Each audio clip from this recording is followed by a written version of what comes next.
Olá, nossa querida audiência, eu me chamo Cosme Leite, sou contador, sou sócio da R Monteiro e host aqui no Pode Contar, o podcast da contabilidade R Monteiro. Hoje eu tô com vários recadinhos aqui para começar o programa e eu quero começar desejando para vocês um feliz 2025, que seja um ano aí de muita prosperidade e saúde para os seus familiares e muito sucesso nos negócios também. Antes de começar oficialmente, eu também quero pedir para vocês seguirem a gente nas redes sociais, então @rmonteiro.contabilidade no Instagram. No link da bio vai ter todas as informações da R Monteiro. Segue a gente lá e curta as postagens, se inscreva no canal, ative o sininho aqui para receber as novidades, não só os outros episódios, mas também as lives e os vídeos que a gente faz sobre contabilidade descomplicada. A gente também está com o nosso blog, a gente publica muita coisa por lá, então não deixa de se inscrever, de dar uma olhada no nosso blog no site rmonteirocontabil.com.br, ícone blog, lá tem todos os conteúdos de graça para vocês. Estão me enrolando aqui, porque eu quero começar o ano já com o pé direito para conversar com vocês um pouco sobre crescimento exponencial e pensamento disruptivo. E eu convidei hoje para dividir esse podcast comigo o Alex Rodrigues e o Felipe Barroso, ambos da Pona, aceleradora de vendas. Isso, gente, estou meio acelerado aqui, mas eu quero desejar que vocês sejam bem-vindos. Espero que vocês gostem de compartilhar aqui um pouco do conhecimento de vocês com a gente. Muito obrigado, Cosme. Primeiramente, falar que é um grande prazer estar aqui com você hoje e, com certeza, agregar muito aí para você e para todo mundo que estiver ouvindo e vendo esse podcast que é maravilhoso. É um prazer estar aqui com você, ver o seu sorriso, sabe, que sempre me alegra. Então, acho que vai ser muito especial isso aqui. Eu paguei ele para falar isso, tá, gente? Só pra vocês saberem. Bom, para começar então, eu quero começar com você, Alex. Eu queria saber um pouco da sua trajetória profissional. Hoje você cuida da parte de tráfego pago, mas como que você chegou nessa área? Como foi seu começo no digital, trabalho, né? Assim, no digital? Tá. Quando eu era mais jovem, eu já trabalhava com o Felipe, né? Que hoje é meu sócio aqui. A gente trabalhava vendendo. E nessa época eu percebia que eu estava ali atendendo o telefone, eu ganhava comissão. Então, sempre que vinha um cliente, eu vendia, ganhava uma comissãozinha. E eu comecei a perceber que alguns clientes começaram a chegar da internet, do site. Que naquela época não tinha muito isso de site, né? Você cuidava do site de onde você trabalhava? Não, tá. Só atendia o telefone, não sabia fazer site, não entendia nada disso. Uhum. Então eu atendia o telefone e eu comecei a perceber atendendo o telefone que algumas pessoas falavam, eu peguei o telefone de vocês na internet. E assim, já tinha internet, mas era aquela coisa bem, sabe, arcaica ainda, discada. Não era discada, mas já era um mega, aquela internet bem precária, né? Eu comecei a ver, mas esse negócio de internet é legal, porque eu tô ganhando comissão. E a galera começou a falar que tá pegando na internet. Aí eu fui ver que eles tinham um site. E eu pensei, se tem um site e tá vindo contato aqui, e eu tô conseguindo vender e ganhar mais dinheiro, e se eu aprender a fazer um site e colocar um outro site na internet, será que o telefone não vai tocar mais ainda? E eu vou vender mais e vou ganhar mais comissão? Aí eu falei, acho que eu vou pesquisar isso. Porque às vezes estava lá parado na empresa, o telefone não tá tocando, não tinha tanta coisa para fazer. E eu comecei a estudar sobre isso, e aí eu comecei a fazer site, né? Para ver se eu gerava mais renda ali para mim no sentido de ganhar comissão. E aí a gente foi aprendendo, eu fiz um site muito simples na época, coloquei na internet, como não tinha muitos concorrentes, eu percebi que aquele site, depois de uma semana ou duas que eu tinha colocado no ar, gerou um lead, que entrou em contato comigo para fazer uma cotação e foi uma venda de R$20 mil. Eu falei, caramba, eu ganhei comissão em cima de uma coisa que nem existia, eu não iria ganhar essa comissão. Uhum. Daí, na época, eu falei pro Felipe, o pessoal, vamos ver mais sobre isso. Foi assim que começou, a gente começou a fazer sites para ganhar comissão, e depois a gente pensou, por que não começar a comercializar isso? Então a gente foi entendendo que, então eu comecei a fazer site, eu percebi que legal, esse site aqui apareceu e me gerou uma venda. Eu fiz um outro, mas esse aqui não me rendeu nada. O que tem de diferente deste site que está trazendo cliente para esse que não está trazendo nada, só fiz eu perder tempo. Uhum. E aí eu fui descobrir que existia uma coisa chamada SEO, que é o Search Engine Optimization, que é a forma de você otimizar o site para que você apareça bem na internet. E aí a gente foi começar a estudar sobre isso até a hora que começou a chegar no tráfego pago, porque a gente percebeu, não, só esse orgânico, né, só isso não resolve, tem que injetar dinheiro também. E assim foi evoluindo, a gente foi aprendendo com a evolução do mercado mesmo, né? Porque naquela época não se falava tanto de tráfego pago e nem de redes sociais. Então a gente foi aprendendo no dia a dia e aí a gente começou a comercializar isso. Então foi assim que eu cheguei até o tráfego pago. Inclusive, um detalhe legal de colocar, sabe aquela frase que hoje em dia está famosa, que é salário mínimo, esforço mínimo. Na verdade, essa é uma frase muito burra. Por quê? Você consegue perceber que todo mundo que teve sucesso até hoje começa empreendendo no negócio do outro. Porque, na verdade, você está recebendo um valor ali, só que você está sendo pago para aprender. A verdade é essa aí. E se você começar a se esforçar, você vai crescer. Aí tem pessoa que fala, tá, mas aí eu estou me esforçando para o outro ganhar. Só que o que você não está vendo é que você está se esforçando para você evoluir. Porque o seu conhecimento também ninguém te tira, né? Exatamente. Você está se esforçando, está evoluindo, e isso, em algum momento, vai te levar para o próximo nível. Tanto que o Alex falou, se olhar a história que ele acabou de falar inteira, de como chegou onde ele está, foi se esforçando. Pô, eu vi que eu consegui gerar um dinheiro a mais, claro, ganhei uma comissão, mas eu consegui gerar um dinheiro a mais para quem? Para o empresário ali, para o dono da empresa, para a empresa, na verdade, porque não vai para o dono da empresa o dinheiro. Sim. Então, o que eu vou fazer? Eu vou fazer mais disso, evoluir dessa forma, e assim, hoje ele está onde ele está. Porque ele já era esforçado. Você empreende no CNPJ do outro. Isso aí é um ponto que é legal, na verdade. A gente já está falando de disrupção de formas de pensar. E a gente vai falar de um pouco de estigmas e questões nesse sentido no decorrer do episódio, mas é muito legal você trazer isso. Porque é um olhar diferente, até crítico, da forma como as pessoas enxergam o trabalho mesmo, né? Mas pra gente falar de vendas, você já deu uma dica aí. Você é uma pessoa da venda, né? É especialista na área comercial e tal. E eu queria saber um pouco da sua história. E eu queria que você linkasse essa sua história com o seu propósito, já que você falou sobre empreender no CNPJ do outro. Acho que isso tem um pouco de um viés importante seu, que você acredita no seu trabalho. Legal, boa. Vamos lá. Eu comecei a trabalhar com venda não é porque eu amava venda. Eu comecei a trabalhar com venda porque eu precisei vender. A verdade é essa aí. Então, abrimos a empresa e não tinha venda. E aí, você tem que dar um jeito de vender. E agora não tem alguém te pagando para você vendendo ou não. Dá você um chegou jeito. a participar de alguma área comercial antes também com o Alex ou não? Sim, participava junto com ele da parte comercial ali. Mas sendo sincero, eu não fazia venda. Eu sofria venda. A pessoa entrava em contato comigo e eu simplesmente tirava um pedido. Falava um pouco a mais, já era uma pessoa que me comunicava um pouquinho a mais do que o mínimo. Só que se a pessoa falasse, vou pensar, eu vou conversar com a minha esposa e já volto, eu deixava. Tá bom, beleza, tá obrigado. Bom, beleza. E quando eu queria vender, o que eu fazia? Eu ficava aguardando o próximo telefone tocar. Entendi. Na época não tinha WhatsApp ainda. Então... Uma ferramenta a menos, Uma ferramenta a menos, era só telefone ou e-mail. E e-mail demora mais, então você ficava esperando o próximo telefone tocar. Aí vem aquele famoso erro do vendedor. Que hoje, inclusive, os vendedores eles estão muito mal acostumados. Porque tem muito lead chegando. E aí, quando ele não vende, ele fica esperando o próximo lead. Preciso de mais cliente chegando, mais cliente chegando. De vez de trabalhar de uma forma otimizada no que ele tem. Esse era eu, quando eu sofria venda. Simplesmente eu ficava aguardando o próximo telefone. Ah, hoje o mês foi fraco. Por que foi fraco? Não sei, você não sabe, na verdade. E aí, quando a gente abriu a empresa, não tinha tanto cliente chegando assim. Então, o que a gente precisou fazer? Começar a otimizar isso. Começou a precisar melhorar isso aí. Então, eu comecei a estudar vendas por necessidade.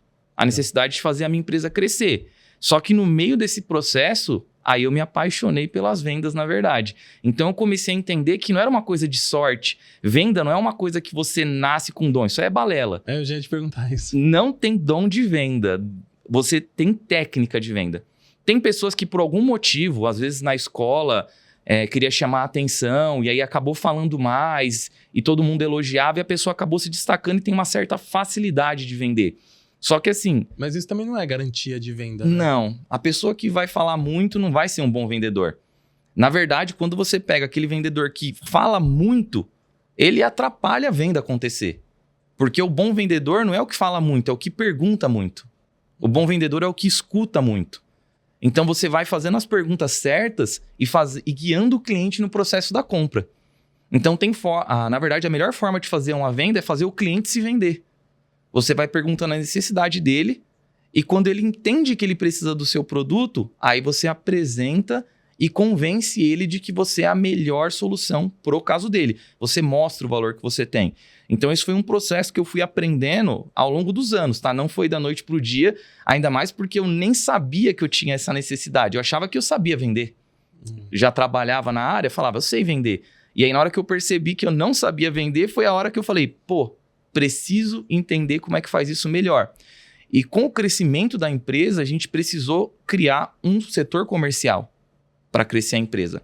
E aí foi quando eu comecei a criar a habilidade de treinar as outras pessoas para vender. Porque eu comecei a pegar o telefone, estudei e começava a vender. Só que esse processo não era replicável. Porque era uma coisa que você fazia do seu jeito, ao seu modo, testava a sua técnica e pronto, mas era você fazendo ainda, né? Exato. Eu fazia um processo de venda que a gente chama de venda consultiva.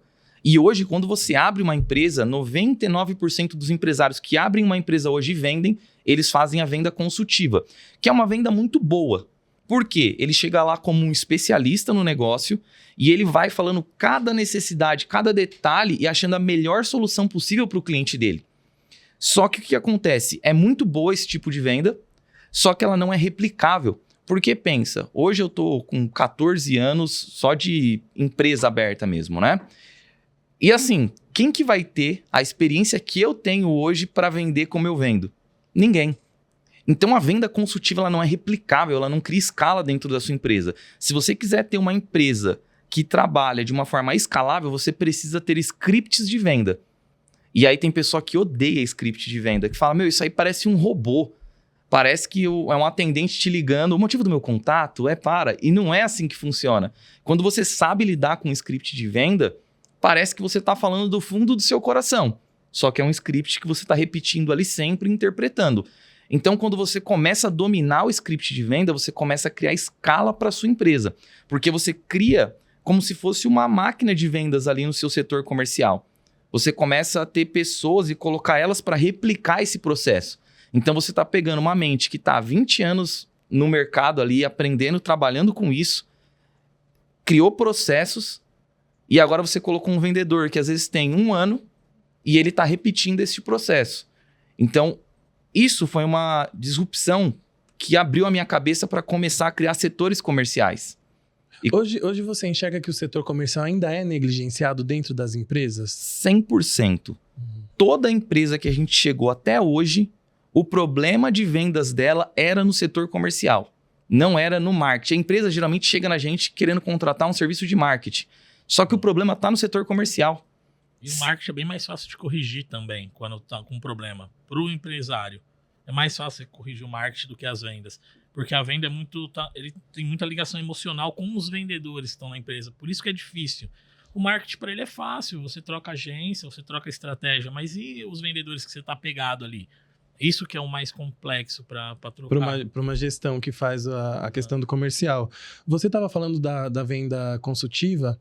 É importante para o vendedor, agora se colocando no lugar dele, certo, entender o que a empresa faz. Por exemplo, eu vou ser contratado de vocês, que seja para trabalhar, por exemplo, com tráfego pago, mas aí você fala, você precisa vender. Eu preciso saber também sobre tráfego pago? Não. Você precisa entender sobre a solução que entrega para o seu cliente. Isso é importante. Então, assim, você tem que entender o seguinte, o quanto mais técnico você for, é pior para você vender. Isso é um ponto. Você tem que fazer o seguinte, você tem que entender a solução que a empresa entrega. Então, assim, se você for trabalhar com tráfego pago, o que você tem que entender? Que a gente traz lead qualificado para você vender mais. Então, qual o diferencial da empresa? A gente não traz somente visualização e clique no seu site. A gente se importa em trazer um cliente qualificado para o seu time de vendas fechar a venda. É isso que você precisa saber para ser vendedor. Claro que você vai saber algum detalhe ou outro a mais ali, só a fim de entender o processo geral. Só que você entendendo isso, a venda já é feita. Porque a pessoa que chega até a empresa, ela não está querendo ter mais clique no site. Ela está querendo aumentar a venda dela. Então, você colocar isso aí, o vendedor entender essa parte, vai ser a melhor coisa. Ainda mais porque, assim, você estava comentando sobre o tráfego pago, porque é uma questão o marketing. Mais técnica, né? Exato. Sim. E o marketing, a gente pode colocar ele como um acelerador. Ele acelera o resultado da sua empresa. Só que ele pode tanto acelerar para o bem, quanto ele pode acelerar também a sua empresa falir. Você gastar dinheiro à toa com marketing e não ter resultado. Retorno. Exatamente. A gente cometeu todos esses erros aí durante a jornada. A primeiro erro, que foi achar que, tipo assim, a gente precisava de mais leads sempre. Então, mas isso não é só você, acho que a maioria das pessoas pensam muito isso, né? Pensam muito isso. Aí a gente fazia mais sites, então isso aí foi um erro, porque eu achava que se eu tiver mais leads, eu vou vender mais. mas não é verdade. Eu poderia vender mais com o que eu já tinha. Só que eu não tinha essa mentalidade, eu não sabia disso. Então a gente foi por esse caminho e falhou. Depois a gente foi pelo outro caminho, que é querer vender de forma técnica e querer que os nossos vendedores vendam de forma técnica. A gente tentou até ensinar SEO para um vendedor. Olha a cabeça, tipo, como é que eu vou ensinar o meu vendedor a colocar um site na primeira página do Google? Sendo que o objetivo dele nem é esse, nem né? é esse, ele não precisa entender isso. Isso é uma coisa que eu tava falando com um cliente essa semana que passou agora, né? Que é o seguinte, ele falou para mim, Alex, para mim vender, ele tá começando a vender película de vidro para colocar nas janelas, né, na varanda. Para mim é muito difícil porque é muita coisa técnica. Eu fico vendo um monte de vídeo de uns caras técnicos que fala porque o sol, tipo, 80% é raio não sei o que lá e 20% é não sei o que. Aí eu falei, irmão, tipo, você vai falar isso pro seu cliente? Ele não vai entender nada. Eu falei, eu nunca vendi isso daí, mas se fosse para mim vender, eu ia falar assim, ó, você põe a película, porque é o seguinte, ela vai bloquear os raios solares, vai aquecer menos a sua casa, você vai economizar com ar-condicionado. Só o que você vai economizar com ar-condicionado já paga essa película aí. Ela vai sair de graça para você ao longo prazo e ainda vai deixar sua casa mais bonita. Acabou, ele precisa saber isso, ele não precisa saber dos raios solares, o VA, o VB. Não vai queimar o móvel e você vai economizar com energia. Isso foi uma das coisas que você trouxe também. Quando você fala que, às vezes, o vendedor, quando ele sabe muito, ele acaba se atrapalhando muito por conta disso. E agora, eu, como comprador, vou dizer... E aí, eu acho que é um pensamento disruptivo que vocês podem confirmar. Quando a gente vai comprar alguma coisa... Dificilmente a gente quer saber essa tecnicidade toda. Não. Então, o fato da gente também saber que o nosso cliente não quer saber essa tecnicidade toda, seja na contabilidade, seja no tráfego pago... também acaba sendo um pouco libertador, porque aí você tira essa parte de responsabilidade de colocar o vendedor a ser um técnico específico sobre o seu produto e ensina ele a ser técnico na arte da venda mesmo, né? E eu vou além. Vender. Você viu que o Alex, ele ainda foi falando, apesar dele não ser técnico, ele ainda falou ainda. Eu ia além, eu acabei de falar no começo que um bom vendedor é um bom perguntador. Eu ia perguntar, por que você está procurando película? Dificilmente eu ia falar que é por causa dos raios solares de 80% e 20% e 30%, sei lá o quê. Às vezes você ia falar que é porque tá queimando o seu móvel. Sim. E aí, se você falasse disso, eu ia bater nessa tecla. Às vezes você ia me falar que você tá procurando uma película porque você não tá aguentando mais o calor que nem um ar-condicionado dá conta. Exato. E aí eu ia bater nessa outra tecla. Então, assim... Pode ser só por privacidade. Você não quer que as pessoas te vejam aqui dentro. Sim. No final, você ia se vender. Se você é um bom vendedor, no final o cliente vende para ele mesmo. Por isso que a escutativa é tão importante, né? Sim. E a escutativa, você entende que é um processo que você consegue treinar novos vendedores? Sim. Para treinar um novo vendedor, só dele saber que um bom perguntador é um bom vendedor e não quem fala muito, eu já tô fazendo ele treinar a escutativa. Legal. Ele vai perguntar, por que você tá buscando isso? E o cliente vai falar. E tem técnicas que a gente consegue utilizar para isso. Então, por exemplo, o Spin Selling, inclusive, é um livro muito bom. Aconselho todo mundo a ler. Porque quando você tem o Spin Selling, você está trabalhando perguntas. Você está deixando o próprio cliente se vender. Chega no final, o cliente está falando, você solucionou meu problema. Só que ele mesmo que solucionou. Eu só apresentei só para ele qual que era a solução. Ele falou todas as dores dele, no que gerou o problema... Chegou até a necessidade dele. Na hora que chega na necessidade, aí sim, eu entro com a solução. E aí a gente faz um negócio que é empilhamento de gatilhos mentais, que é para fazer o cliente entender que aquilo que você está oferecendo é a melhor solução possível. E aí você consegue fazer a venda para ele. Na verdade, ele se fez a venda.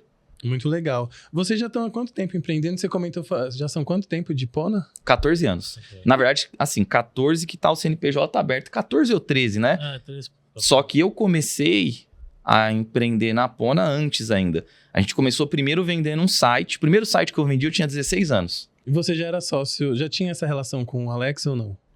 Sim e não. Quando eu vendi o primeiro site, a gente não era sócio, só que eu já cheguei nele e falei, Alex, vendi um site. A gente vendeu o site, então a gente meio que... Já estava se unindo ali nesse propósito. Na verdade, a gente já estava com essa mentalidade até um pouco antes, não sei se o Felipe lembra. A gente conversava muito sobre... A gente gostava muito de mexer em computador, sabe? Placa de vídeo. A gente até pensou, a gente tinha muito pensamento de às vezes ter uma lojinha lá na Santa Efigênia de placa de vídeo, dessas coisas para poder testar, sabe? Então a gente já tinha essa mentalidade. E quando a gente começou a fazer site para a empresa que a gente trabalhava, o Felipe falou, então vamos comercializar isso. Ele foi primeiro que eu. a ir, né, trabalhar com isso. Só que quando tinha algumas reuniões, algumas coisas, eu acompanhava ele pra gente conversar, porque a gente tava aprendendo junto, na verdade, né? A gente não sabia, era uma luta, viu? Te falar que as primeiras vendas... Claro, a primeira venda que eu fui fazer, eu tava de shorts, mas shorts tactel, camiseta e um boné. Tipo assim, como é que vende desse jeito? Vendeu? Vendeu, exatamente. Um ponto que é importante é que as pessoas compram de quem é igual a elas. Não adianta um vendedor falar, não, para eu vender eu tenho que estar bem arrumado. Aí você vai lá, coloca um terno, se arruma inteiro e vai vender na loja de surf. Você não vai vender. Você cria uma ruptura muito grande com o seu público, né? Exato. Ó. Tem um gatilho mental que é a afinidade. As pessoas, elas gostam de comprar com quem é parecido com elas. Isso tem os motivos técnicos, eu não vou me aprofundar neles, mas um que é básico que todo mundo vai conseguir entender. Se você é igual a mim, logo você tem os mesmos gostos que eu tenho. E se você tem os mesmos gostos que eu tenho, eu economizo energia em confiar em você. Ou explicar o que você precisa, já que eu já tenho essa predisposição, né? Exato, você é igual eu. Se você gosta desse caderno, eu também gosto, porque se você é tão igual a mim, provavelmente eu vou gostar. A gente vai ter os mesmos hábitos. Então, isso economiza energia para o cérebro. Isso é um gatilho mental de afinidade. Então, se você vai numa loja de surf vender e tá de terno, o cara que vai comprar de você vai falar, eu não sou igual a esse cara. O que ele me indicar tá errado. O mundo dele é muito diferente do meu, né? E esse gatilho ele funciona no marketing também, porque se você tem um site e ele não conversa com o seu público-alvo, também não vai converter. Então, ele tanto para venda como no marketing, ele não pode destoar muito. Porque você tá atacando um público 6, você tá com um site, sei lá, igual da Swarovski lá, com a letra mais fina, passando muito glamour, a pessoa já logo de cara vai achar que é caro e não vai nem entrar em contato. E vice-versa, se é um público A e você tem uma coisa mais popular, a galera também não vai entrar em contato. Então, isso aí funciona tanto para as vendas como no marketing. Então, essa união que tem que existir, sabe? No marketing, ele tem que estar se comunicando de uma forma e o vendedor da mesma forma com o cliente. E assim que a gente vai conseguindo escalar o cliente para aumentar as vendas, né? Vocês comentaram algumas coisas sobre gatilhos e eu fiquei curioso para saber qual foi o gatilho que vocês se enxergaram, porque vocês são pessoas diferentes, apesar de terem algumas coisas em comum. O que tornou vocês a serem sócios, assim? Por que ser sócio do Alex? Por que ser sócio do Felipe naquela época, onde vocês tinham provavelmente alguns gostos em comum, queriam fazer as lojinhas na Santa Efigênia lá? O que foi que deu esses gatilhos, assim, para vocês? O Felipe, ele, desde pequeno, ele já sempre foi à frente do tempo. Então, eu sou mais velho que ele. Quantos anos? Uns 8, 9? Por aí. Não se vê essa diferença. Mesmo ele jovem, né, adolescente, eu já era um pouco mais velho. A gente conversava meio que de igual para igual ali e tinha até um porém. Quando ele era mais novo, ele nem conseguia ter muitos amigos, porque eu acho que a mentalidade dele estava um pouco à frente. Então, ele não conseguia se encaixar muito com o pessoal da mesma idade. O pessoal da mesma idade. Agora, talvez consiga, né? Porque o pessoal tá mais velho. Mas quando era mais novo, era bem difícil. Então, ele conversava bastante comigo. Então, a gente começou mais por esse lado. Porque ele é um menino genial. A gente sabe que... Você conhece ele também, sabe que ele... Né, tem uma mente rápida, ele tem um pensamento rápido. Sim. Então, eu vi como um grande parceiro, porque ele consegue me ensinar muito, eu aprendo muito com ele, ele me guia para várias coisas na vida, não só nos negócios, mas pessoal também. Então, foi por isso. Legal. Ele me guia na vida mesmo. Então, e eu comecei com o Alex porque ele já era uma pessoa esforçada já, e tinha essa mentalidade que é totalmente diferente, porque você vê... Geralmente, as pessoas tendem a se acomodar. Sim. E esse é o maior erro. Se você vê uma pessoa que é acomodada, não vai dar certo. A não ser que você também queira ser alguém acomodado. Aí, beleza, tá tudo bem. Não existe certo e errado, é só aquilo que você quer pra sua vida e tá tudo bem. Exatamente. E o Alex, eu já enxergava ele dessa maneira já. Ele não era uma pessoa acomodada, era uma pessoa que era esforçada, que estava ali sempre buscando alguma forma de crescer. Então, na hora que eu identifiquei isso aí nele, eu falei, a gente já se dá super bem juntos, então a gente já tinha uma amizade já de alguns anos, eu confiava nele, ele confiava em mim, e ele tinha essa mente mais empreendedora, que queria crescer, que não queria ficar na mesmice. Então, identificando isso, eu falei, a gente vai dar super certo junto. Por quê? eu também sou esforçado, ele é, os dois esforçados não tem como dar errado. A verdade é essa aí. Se você tem uma mente que quer chegar longe, você vai chegar. Você só não pode deixar alguém te atrapalhar. E esse não era o nosso caso, ele era muito esforçado. Na verdade, por mais que eu e o Felipe tá há muitos anos juntos, a gente é completamente diferente. Tipo assim, em algumas coisas a gente tem um pensamento muito parecido, mas não é pra tudo. Tem muita coisa que é completamente diferente um do outro, mas isso não é ruim. Né? Pelo menos até agora a gente evoluiu bastante, talvez por conta disso daí. Dessas diferenças. Dessas diferenças aí, né? De um ser mais pé no chão. O Felipe ele é bem mais arrojado que eu, isso aí é fato. Né? Então ele é o cara que traciona a empresa, que vai pra cima, e eu sou o cara que às vezes fala, meu, calma, tipo, talvez não é por esse caminho. Mas como eu confio muito nele, a gente vai seguindo, né? Eu quis trazer esse comentário porque, assim, a gente também fala com pessoas que querem começar a empreender.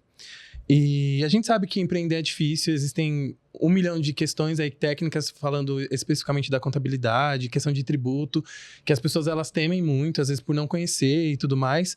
Mas ver que pessoas iguais a vocês, né, que são pessoas diferentes, mas que queriam e quiseram e lutam para isso, é legal para servir também de inspiração para as pessoas, que às vezes a gente não precisa traçar os nossos caminhos sozinhos, né?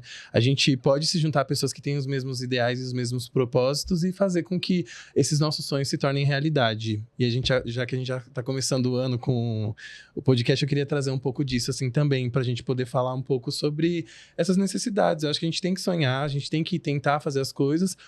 E definir caminhos é importante, né? Porque se a gente não define caminho, qualquer caminho que a gente chega, ele é válido, mas às vezes não é o caminho que a gente quer seguir.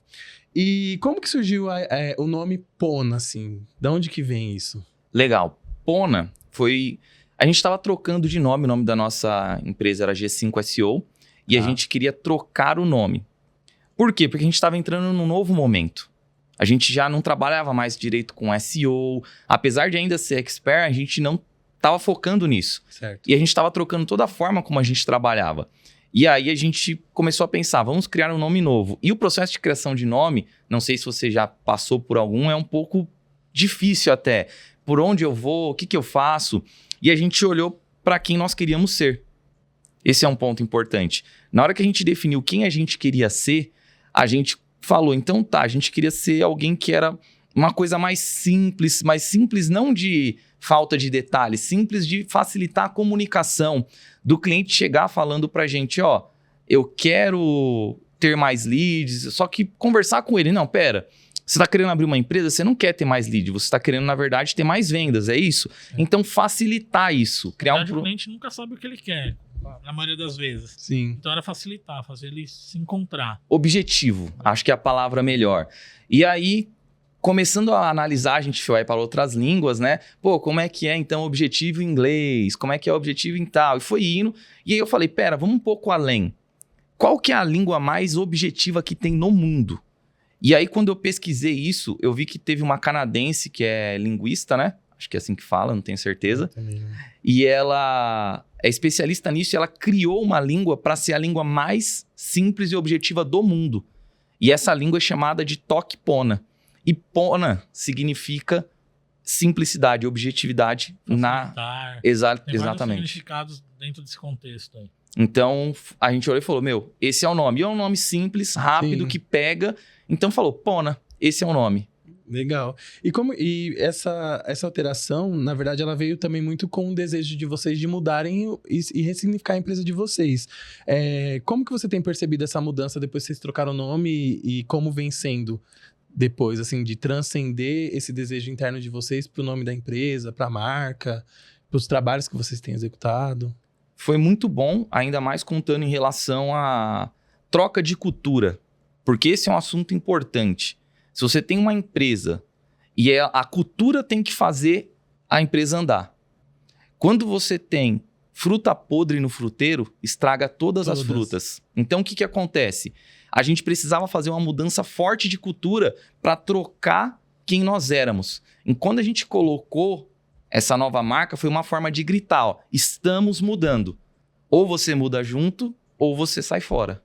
Então, esse rebranding, né, foi uma forma excelente de fazer isso. E a gente percebeu que rapidamente o time conseguiu entender, conseguiu pegar. Quem não estava ali apto se desligou e tá tudo ótimo também. Vida que segue. Essa é a melhor forma. O funcionário, Quando ele pede para sair, é a melhor coisa que acontece. Tem 3 pontos aí.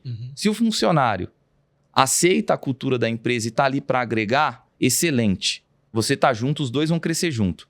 Se o funcionário pede para sair, excelente também. Por quê?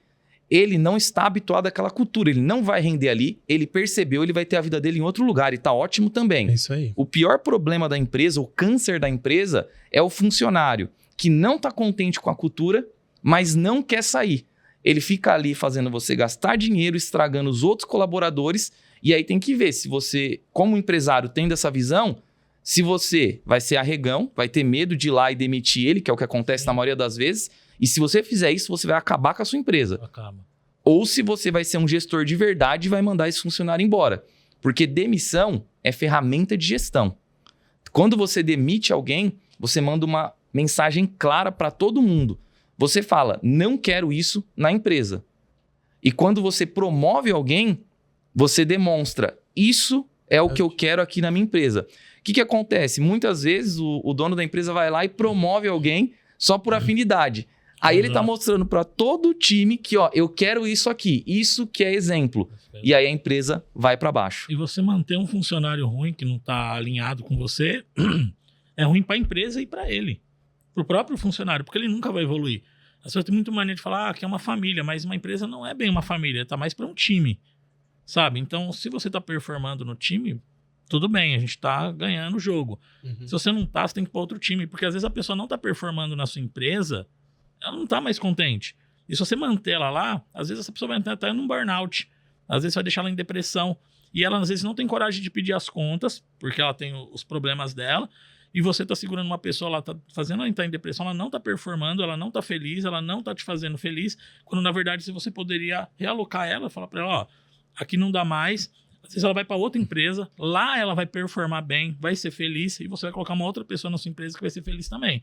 Então tá mais para um time do que para uma família, pelo menos do meu ponto de vista. Exato. Se você pensa que a sua empresa é uma família, provavelmente ela vai quebrar. A verdade é essa. A sua empresa é um time. Você pode ter um time que é família? Pode. Só que o que acontece? Se você considerar que é só família, você não vai mandar embora o seu pai, você não vai mandar embora a sua mãe da sua família. Não existe isso, porque família é família. Família é família. Então, assim, uma empresa é um time e um time de alta performance. Agora vamos lá. Se tem um jogador que tá jogando mal no Real Madrid, o que vai acontecer? A cultura do time vai querer expulsar ele. Vai falar, pô, você não tá performando. Tchau. E ele vai querer performar. Porque ele precisa estar ali dentro, né? Ele quer estar ali, né? Exatamente. E aí você escolhe. Você quer que a sua empresa seja uma família que vai cair ou você quer que sua empresa tenha sucesso? Então ela tem que ser um time. Um time de alta performance, onde todo mundo quer imprimir performance ali. E aí a sua empresa começa a crescer. Na verdade, quando a gestão tá muito boa, que o time tá performando, você nem precisa chegar a mandar a pessoa embora. Ele mesmo sai. Ele mesmo pede para sair porque os outros empurram ele para fora. Você tem que chegar nesse ponto, às vezes, de conversar e mandar embora quando a gestão tá mais ou menos ali, sabe? Porque a própria cultura não tá empurrando a pessoa para fora. Ou seja, se a pessoa é muito acomodada, que tem pessoa que vai ser. Acomodada. Ela não vai ligar para isso. Aí o gestor tem que ter pulso firme, chegar lá e desligar. Mas a própria cultura, você percebe que ela dá pressão. Inclusive, o que acontece? Pressão. Isso que gera lucro nas empresas. Uma empresa que não tem pressão, não tem lucro. Tem que ter pressão. Porque na hora que você começa a colocar pressão, você faz as pessoas entregar o melhor que elas têm. Uma empresa que está acomodada, e a gente já errou em acomodar muito na empresa também, ninguém performa. Nem você performa. Sempre que a humanidade evoluiu, foi em períodos de pressão. Quanto mais pressão, mais as pessoas evoluem. Se a gente for parar a corrida para o espaço, era uma puta pressão. Tanto que fez uma evolução que eles falam de 100 anos em 10. Por que aconteceu isso? Simplesmente por pressão. Então, a sua empresa tem que ter pressão. Se está um ambiente muito amistoso, tem erro de gestão ali. Ou você está criando um ambiente, aí que entra. Você está criando um resort, um spa, ou você está gerenciando uma empresa? Você tem que analisar para ver isso aí. Então, quando você coloca pressão, mas a pressão também não pode errar a ponto de dar burnout nos funcionários. Aí erro de gestão também, não estou falando isso. Eu estou falando que você tem que saber a forma correta de aplicar a pressão para as pessoas entregar o melhor que elas têm. Sim. Inclusive você aplicar essa própria pressão em você também. Pra você se melhorar como gestor, enfim, né? Independente do cargo que você tá executando ali. Exatamente, sempre buscando essa melhora contínua. E pra você ver que a gente já teve funcionário que você ficava pegando leve. Mas por que o funcionário vai sair se tá tranquilo pra ele? Porque ele mesmo se sente inutilizável. Ele olha e fala, pra mim não tá bom aqui. Ele tá ganhando o salário dele, tá rendendo 0 e ele não tá feliz ainda. Ele pega e vai procurar emprego em outro lugar e ele não tá errado. Porque se a pessoa quer evoluir e você tá pegando leve com ela, ela não vai evoluir.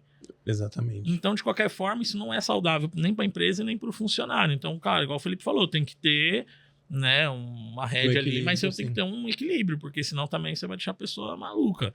Então, você tem que conseguir equilibrar, senão você perde o funcionário ou por depressão ou porque ele não se sente desafiado e vai para o concorrente. Enquanto ele vê capacidade nele, ele não tá enxergando a cultura como uma forma dele se alavancar também, não tem por que ele ficar ali, né? Exato, isso cria até... Vários donos de empresa ficam indignados porque fala, tá, mas esse funcionário tá aqui na minha empresa, ele não faz, aí ele foi para outro e fez. É claro, o erro é teu, que não colocou uma cultura que faz acontecer. E é isso mesmo, o funcionário na sua empresa, ele não faz, porque a sua cultura não promove quem faz essa ação. A sua cultura... Permitiu, né? Permitiu, ela acomoda, ela influencia todo mundo a ser acomodado. E aí o que acontece? O cara que tem um pensamento mais disruptivo, de vez de ele ser premiado, reconhecido, não. Às vezes ele toma bronca, cultura molda. Ele não vai fazer certo na sua empresa, ele vai sair e na outra, quando ele entrar, aí ele vai se trocar. Agora sim, a gente fala até, cultura é algo que demora para trocar. Demora. A forma mais fácil de trocar a cultura de uma pessoa é pegando ela e colocando em outro ambiente, porque o ambiente molda. Uhum. Como a empresa que você tá já tem pessoas que estão com aquela cultura antiga, todo mundo vai trocar devagarzinho a cultura. Se essa pessoa sai de um ambiente e é colocada em outro, que a cultura já é outra, ela vai pegar no tranco. Então, se pegar o Cosme do Brasil hoje e colocar ele na Holanda, ele vai trocar a cultura sim. Ele vai mudar tudo o que ele faz. E é uma questão de até sobrevivência, né? Ou eu Exato. mudo ou eu mudo, não é uma escolha, né? Exatamente. Não, escolha. Teve uma coisa, só pra pegar o gancho que você falou de cultura, e aí a gente pega, por exemplo, uma pessoa que tá acomodada, a gente tá numa empresa que ela tem essa questão da pressão bem elaborada, mas essa pessoa se acomodou. Você acha que tem uma chance dessa pessoa também... Você acabou trazendo, né, que uma fruta no fruteiro apodrece e tal, mas você acha que essa pessoa ela tem condição de realmente ir contaminando as outras pessoas até tornar o ambiente até meio escasso de cultura? Eu tenho certeza. Não é? É certeza absoluta. Se você é empresário, tem uma pessoa que não é a cultura que você quer dentro da sua empresa, demite ela agora. Você tem que primeiro entender se ela tá daquela maneira por um erro seu de gestão, que as pessoas têm muita mania de apontar o dedo pro outro. Terceirizar a responsabilidade, né? Exato. A pessoa tá dessa forma porque eu tô errando na gestão. O ambiente que eu criei é um ambiente que reconhece quem é acomodado, dá aquela folga, a pessoa não faz nada e não tem nada que acontece com ela, ela vai ficar daquele jeito. Eu criei um ambiente assim, então erro meu, eu tenho que trocar o ambiente. Agora não, eu sou empresário, meu ambiente está legal, só que tem uma pessoa que está errada. Demite ela agora.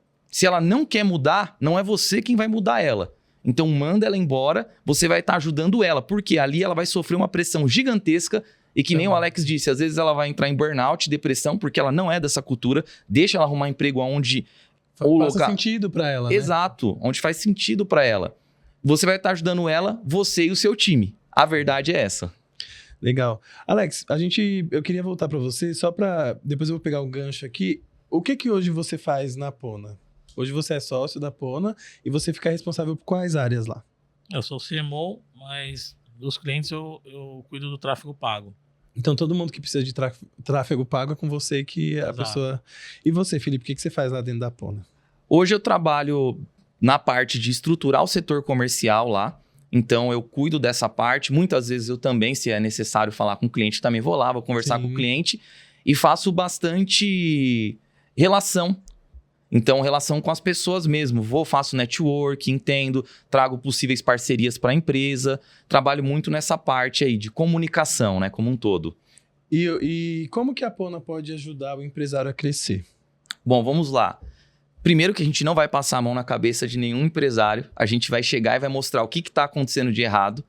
E esse é um ponto que muitas pessoas elas vão amar e tem pessoa que vai odiar, mas cultura também é de cliente, tá? Se o cliente odeia a forma como a gente lida ali, a gente também não quer ele como cliente porque isso é prejudicial para os dois. Então a gente também demite cliente. Apesar de muitas pessoas falar, não, eu tô tendo que vender, é fácil você falar que manda um cliente embora, mas na verdade não acontece, não.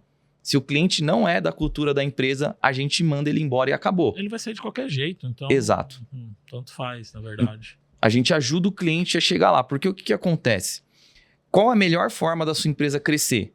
É você criar uma fábrica de vendas dentro da sua empresa. O que é uma fábrica de vendas? Imagina assim, qual que é a matéria-prima da sua empresa? Eu acho que é o capital humano. São os clientes. Eu já errei. Exato. Por quê? O cliente entra e é a matéria-prima, é onde faz a sua empresa rodar. Certo. Sem matéria-prima, a sua empresa não roda. Sim. Então, o cliente é a matéria-prima da sua empresa. As máquinas da sua empresa são os processos. Então, você tem que ter processos alinhados para fazer a venda acontecer. Certo. Os operários é o seu time comercial. Então, o seu time comercial está ali mexendo na máquina, ele está trabalhando dentro dos processos. E isso vai resultando em venda. O gestor comercial, ele é como se fosse um engenheiro-chefe. Então, ele está ali analisando indicadores, auxiliando o time, ele entende o processo de cabo a rabo para conseguir fazer os vendedores executar o que tem que fazer. E o vendedor, ele precisa conhecer tudo que a empresa faz? Não, ele não precisa. O vendedor, ele tem que saber operar a máquina. E agora tem um ponto aqui de dúvida. Uma máquina desajustada, ela estraga a matéria-prima, ela dá desperdício, certo? Sim. Um processo desajustado, ele faz você perder venda. É ineficiente. Ele faz você perder cliente, ele faz você perder a sua matéria-prima. E um vendedor desajustado, e um operador que não sabe mexer numa máquina direito, ele não pode quebrar a máquina? Também. Exato. Um vendedor ruim, ele pode quebrar a sua empresa. E isso eu já vi acontecer várias vezes já. Não chegou a quebrar a empresa, porque na hora que a gente viu, a gente ajudou o cliente ali a contornar. Isso, inclusive, a gente pode fazer também, que foi respondendo a sua pergunta já. Porque na hora que a gente percebe, o vendedor, ele tá ali estragando a matéria-prima. Tá vindo um monte, ele tá quebrando. Aí você fala, preciso de mais matéria-prima. Não, você precisa ajustar ou o operador ou o processo. Na hora que você ajusta isso, começa a fluir. E aí você monta uma fábrica de vendas dentro da sua empresa que faz ter uma receita previsível. Isso é muito importante. Existe uma coisa, a gente criou esse termo, que é o faturamento montanha-russa. Você conhece? Não. Seu faturamento esse mês sobe, no outro ele cai com tudo. Aí no outro ele sobe mais um pouco, dá aquele frio na barriga e cai com tudo de novo. Mas toda hora que cai, o coração já tá apertado, né? Meu Deus, e agora? Sempre que cai, você fala, meu Deus, o que vai acontecer? É a realidade dos pequenos empresários, principalmente, que grande parte dos nossos clientes essa realidade é esse, faturamento montanha-russa. Um mês o cara vende bem, no outro ele não vende, ele não sabe por quê.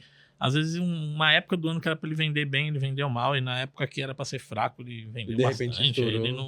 Ele não entende exatamente o que está acontecendo. E essa imprevisibilidade, ela é a maior inimiga da sua empresa. Ela pode quebrar a sua empresa. Sim. Porque você não sabe se você pode contratar funcionário, você não sabe se você pode investir em equipamento, você começa a crescer e tem medo de crescer. E isso que te trava.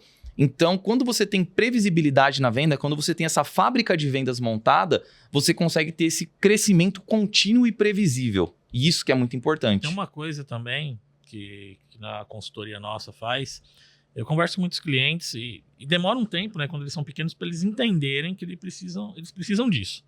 Depois de um tempo, eles compreenderam, falam, não, realmente, então eu preciso ter um time comercial com bons vendedores. Aí eles falam, Alex, às vezes mandam WhatsApp para mim, mas você não tem nenhum vendedor bom para indicar?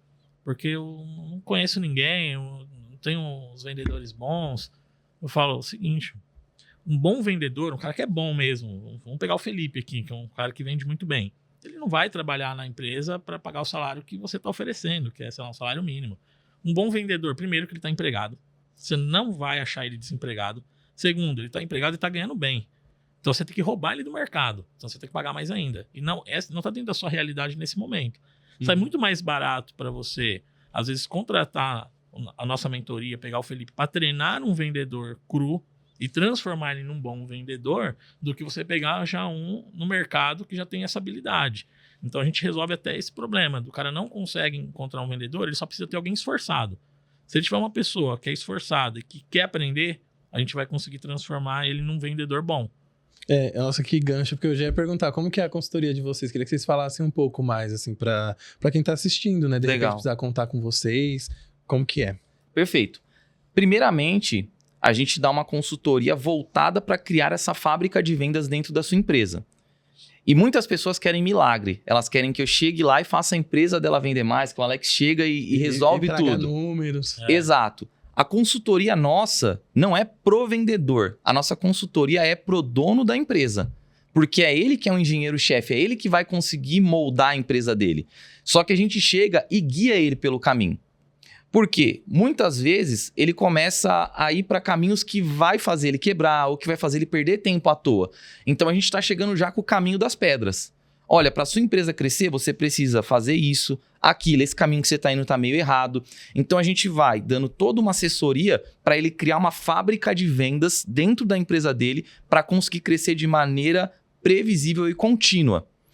E dentro disso a gente dá treinamento sim para os vendedores, porque esse é um ponto. A gente tem que treinar os operadores para mexer na máquina. A gente ensina ele como criar os processos, que aí é como organizar as máquinas. A gente ensina ele a ser o engenheiro-chefe da empresa dele, porque ele tá lá esperando alguém chegar e fazer milagre dentro da empresa dele. Quando a pessoa quer contratar um vendedor, ele não quer contratar um vendedor.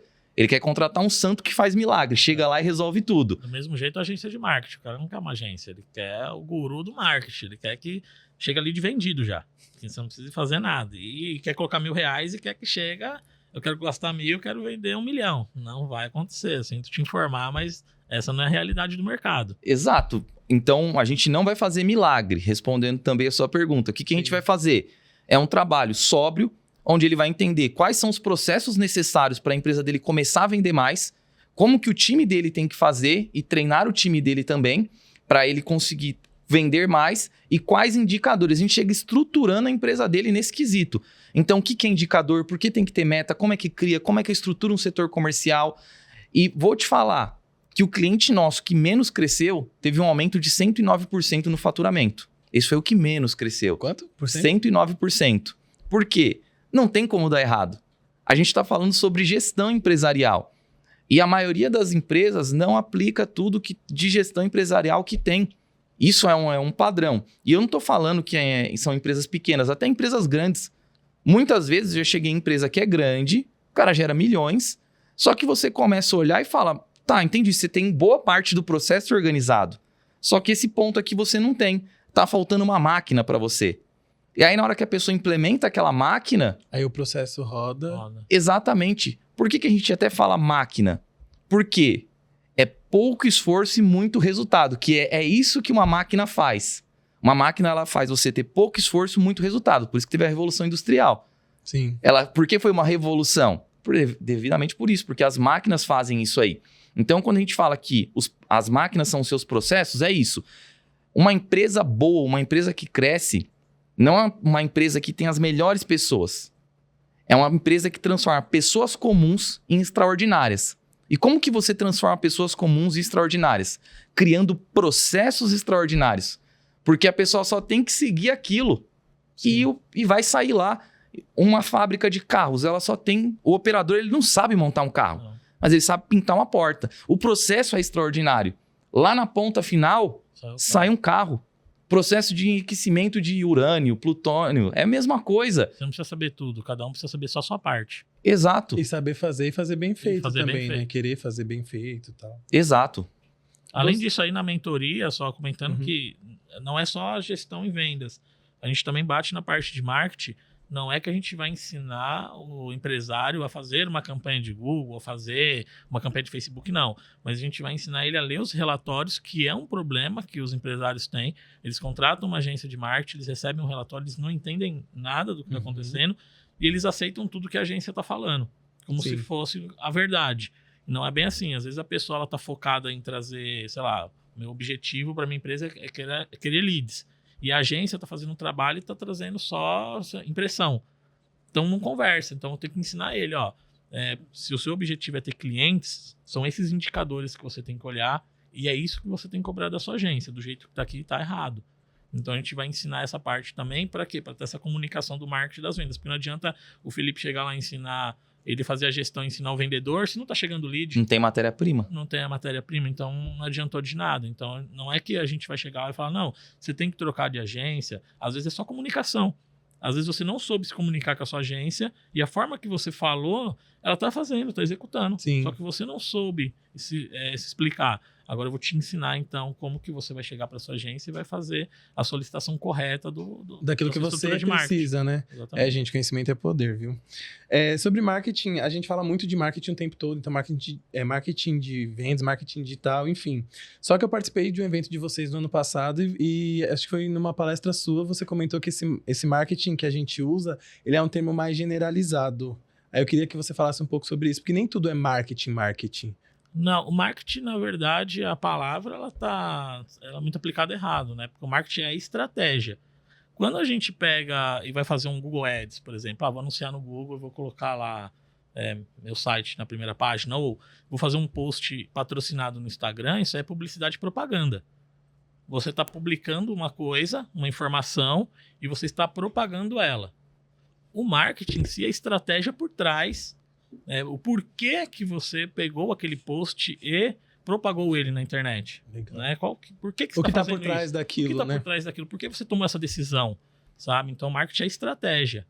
Exato. Inclusive, tem muito player grande que fala tanta baboseira de marketing que você vê por aí.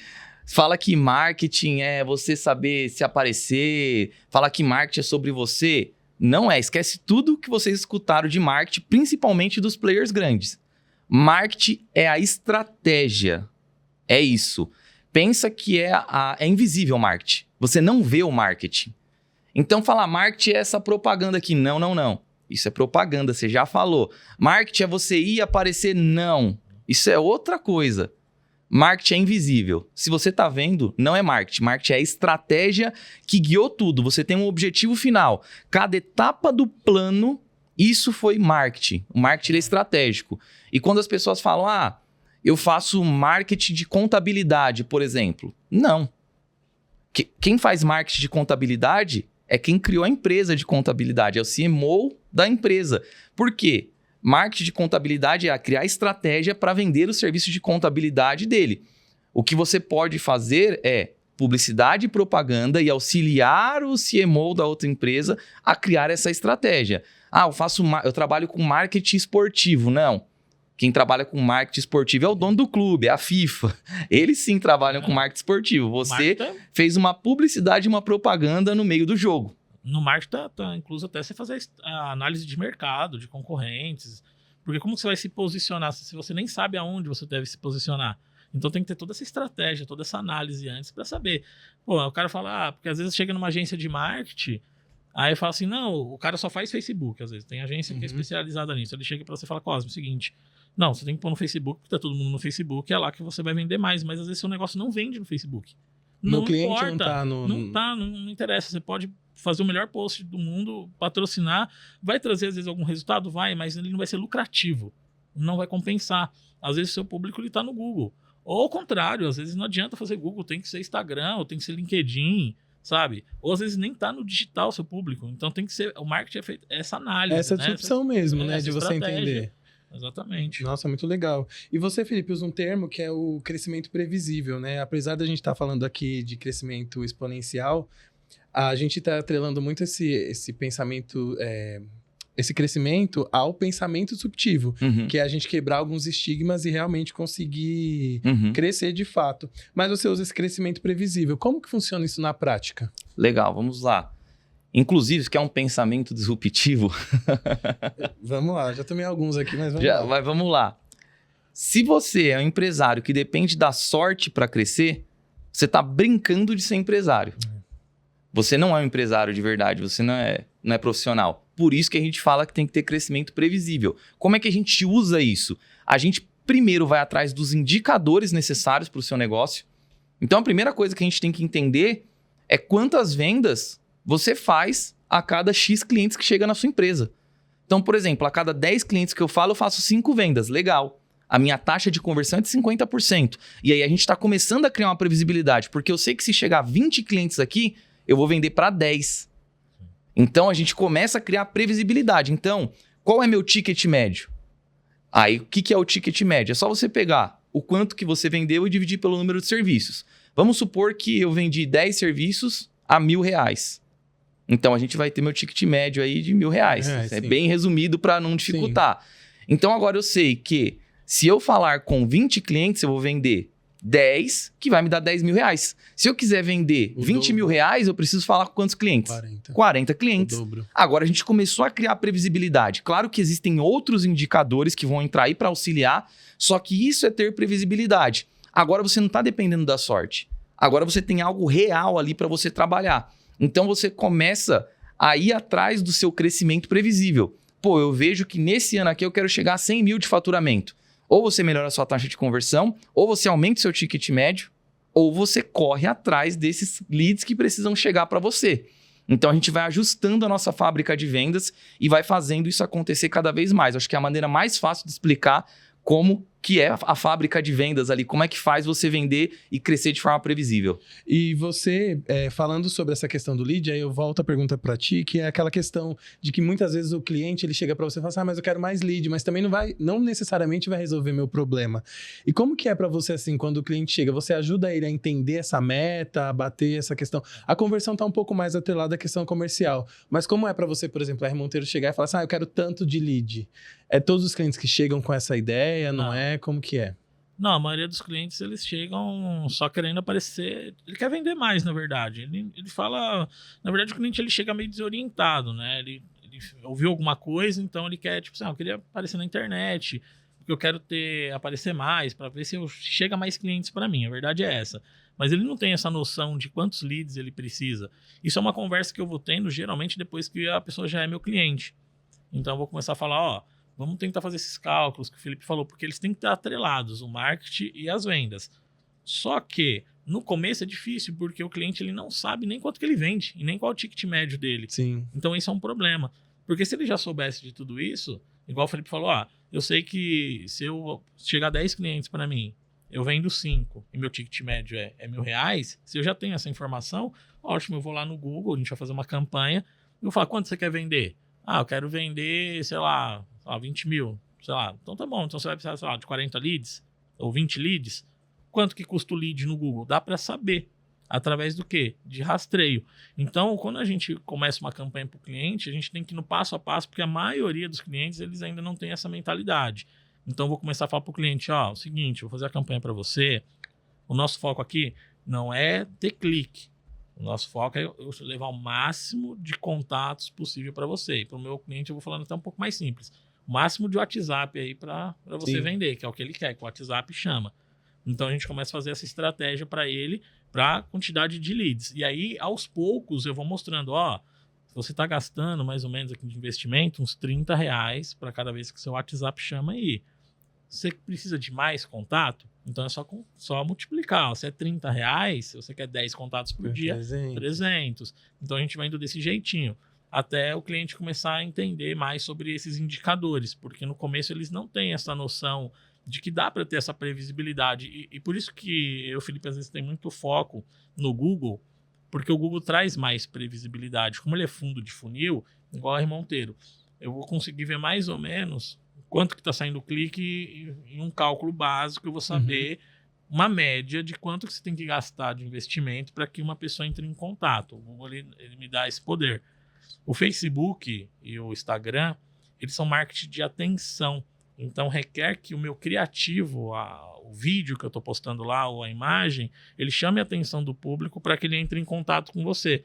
E como a gente não sabe se esse criativo vai chamar a atenção ou não, no começo a gente não tem essa previsibilidade.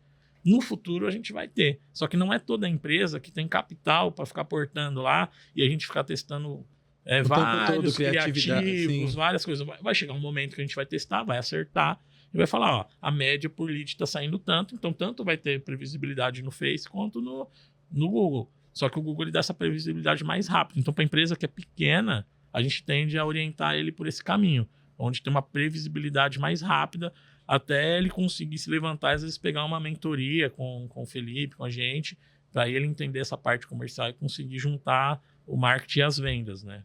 Inclusive, até é legal pontuar, porque você passou por cima, o Google ele é marketing de intenção. Isso. Aí tá, só dando como fala, licença poética pra gente, porque a gente acabou de falar que marketing não é isso, Não, tudo bem. Mas se eu ficar falando publicidade, Ninguém vai entender. licença poética aqui. Então vamos lá. Google é marketing de intenção. A pessoa tá com a intenção de compra, ela pesquisou para comprar. O Facebook, o Meta, ele é marketing de atenção. Você não abre o Facebook querendo comprar alguma coisa. Sim. Então eu tenho que chamar a sua atenção. Aí a venda ela já começa a depender de vários fatores aí. Ela depende do criativo chamar a atenção, para fazer você parar, entender, entrar em contato do seu vendedor. O lead ele chega mais frio, porque você não estava com a intenção de comprar. A sua dor não estava latente.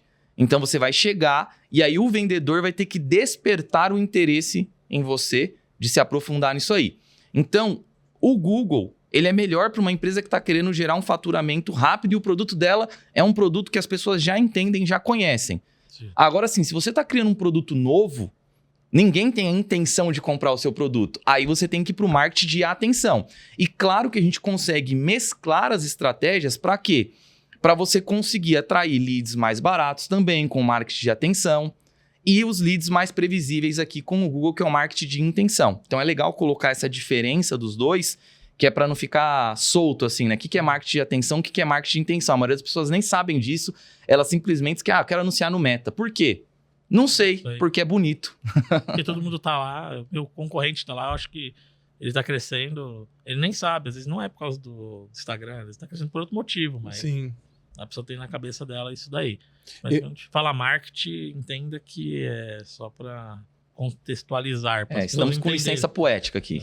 Mas eu vou falar pra vocês assim, eu como exemplo, eu sou contador, eu não trabalho com a área de marketing. Faz um ano, que acho que um ano, um pouco mais, que a gente tá junto. Uhum. E assim, hoje eu tenho condição de toda essa conversa que você falou, de questão de taxa de conversão, impressão, lead, foram todas coisas que eu adquiri com essa parceria, né? Que vocês acabam ajudando a gente. Então, assim, para quem nunca teve contato com isso e achou esses termos muito técnicos, vale muito a pena conhecer o trabalho da Pona, porque vocês transformaram, inclusive, a forma como eu vejo marketing, não só por essa questão de licença poética de falar que marketing é isso, aquilo, mas muito do que está por trás, do que é uma impressão hoje para o meu negócio, do que é o marketing de atenção para uma área, por exemplo, onde a gente tem que mostrar algumas outras características, como credibilidade, por exemplo. Então, o marketing de atenção, para mim, ele não é um marketing de atenção onde eu possa fazer qualquer coisa também, porque eu tenho um órgão que me regula por trás disso. Então, todo esse conhecimento técnico, além de ser uma vantagem para mim, é uma oportunidade que eu acho que quem tem esse trabalho com vocês também agrega. E isso é o que eu falei, é uma coisa que é disruptivo, porque me faz também me colocar como protagonista daquilo que eu quero. Então, hoje eu sei, por exemplo, o quanto que eu vou investir no Google, o quanto que eu recebo de lead, porque é incrível como o Alex, aí eu vou falar especificamente dele, porque é ele que cuida do tráfego pago. É uma pessoa que consegue trazer os leads que a gente pede. Eu coloquei uma meta para você no e-mail, Alex, eu quero tanto.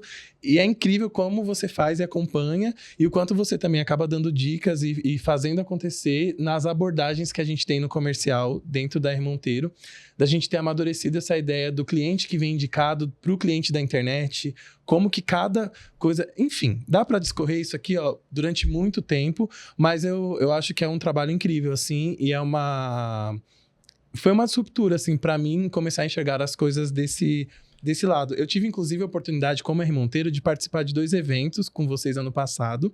E o primeiro deles foi a Era do Lucro. Eu queria saber de vocês como que esse nome foi pensado e como que foi para vocês fazerem esse evento aqui no ABC. A ideia central da gente ter criado esse evento no ABC é porque a gente queria falar que você não precisa ir até Alphaville para ter um evento. Que a gente tem um monte de empresário bom aqui no ABC, um monte de empresa que é rica, e não precisa ir até lá. Quebrar um pouco dessa moda. A gente queria criar um movimento. A gente não só queria, como a gente criou um movimento. Sim. Tanto que o evento foi um sucesso. A gente conseguiu encher o evento e criou esse movimento. Porque até hoje, quando eu saio, vou em eventos de network, as pessoas falam, pô, aquele evento foi legal. Quando é que você vai fazer um outro daquele? Nossa, então, assim, inclusive a gente tem intenção de fazer outro esse ano aqui. Já deixando claro para todo mundo aí que pergunta.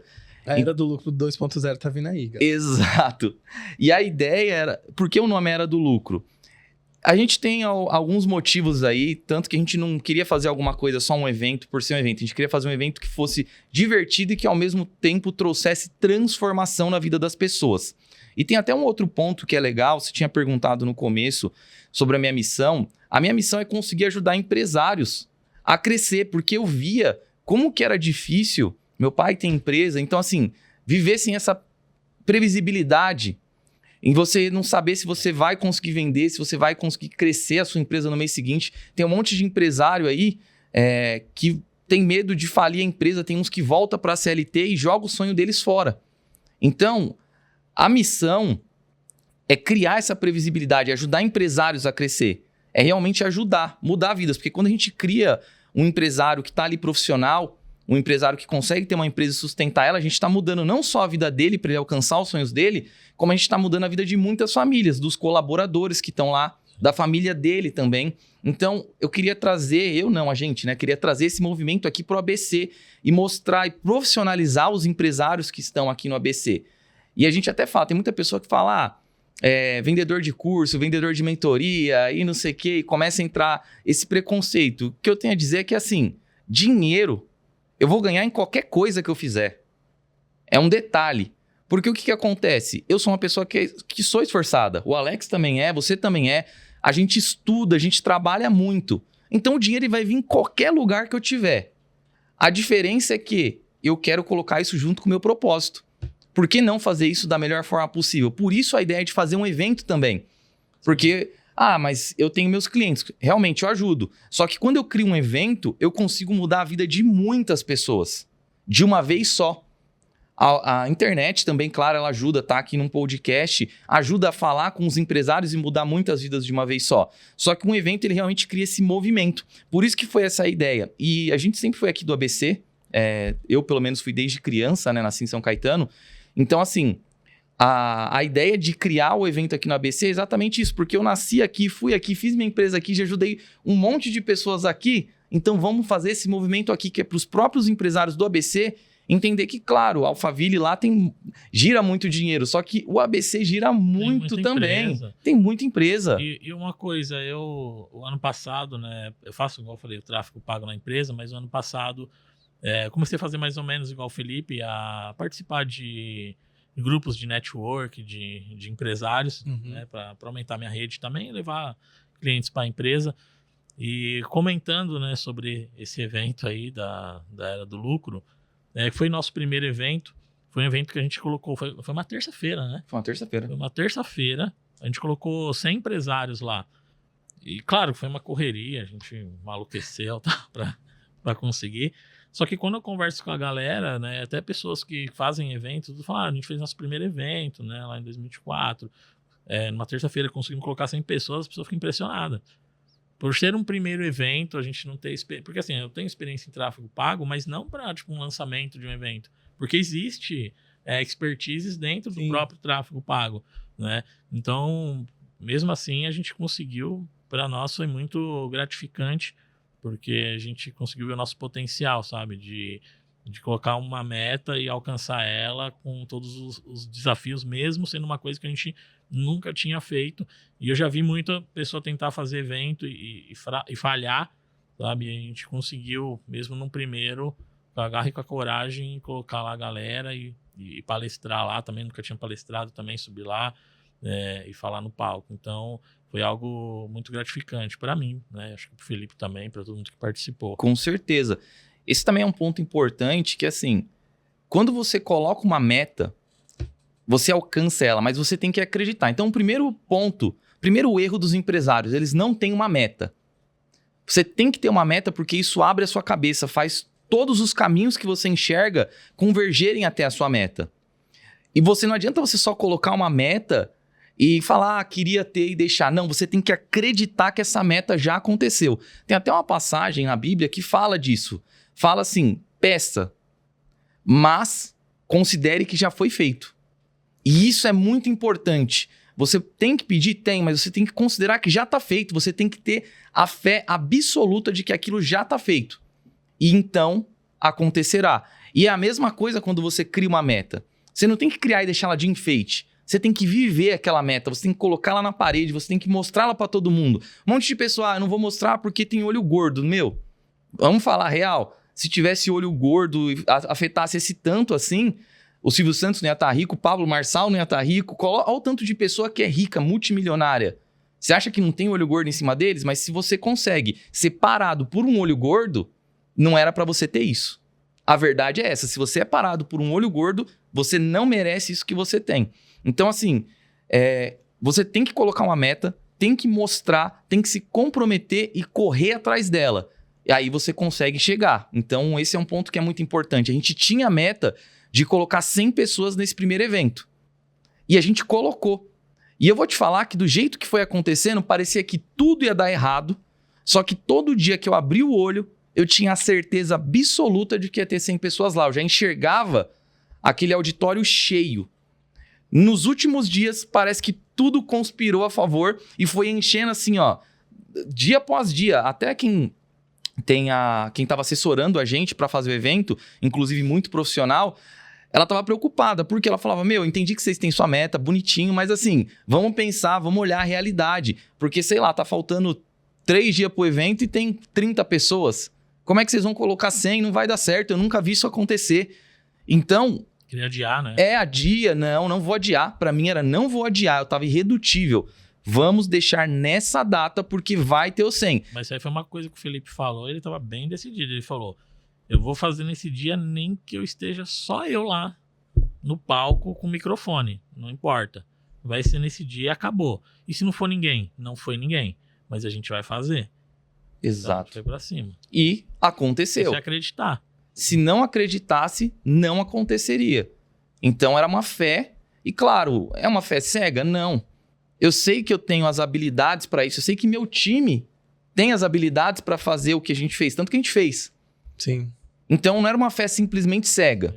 Claro que era o primeiro, então a gente não sabia aonde correr. Mensurar, né, ainda o que seria, né? Mas Exato. algum conhecimento a gente tinha. Diferente de eu ter a fé de falar, vamos pra Lua agora. Não tem nenhum astronauta aqui, isso é impossível. Sim. Mas para fazer um evento, a gente já tinha o conteúdo que a gente conseguiria falar, tinha habilidades de tráfego e tinha parceiros para ajudar. Por mais que eu não seja especialista em tráfego para lançamento, a gente tem parceiro que é especialista nisso. Então, durante toda a nossa jornada, a gente fez muitos parceiros e conheceu muitas pessoas que deram apoio para nós nessa jornada. Então, a gente estava, assim, respaldado. Não foi do nada, assim, sabe? Não, é legal. A gente tem bastante parceiro e isso é o network. Todo empresário tem que ir atrás de network. Todos.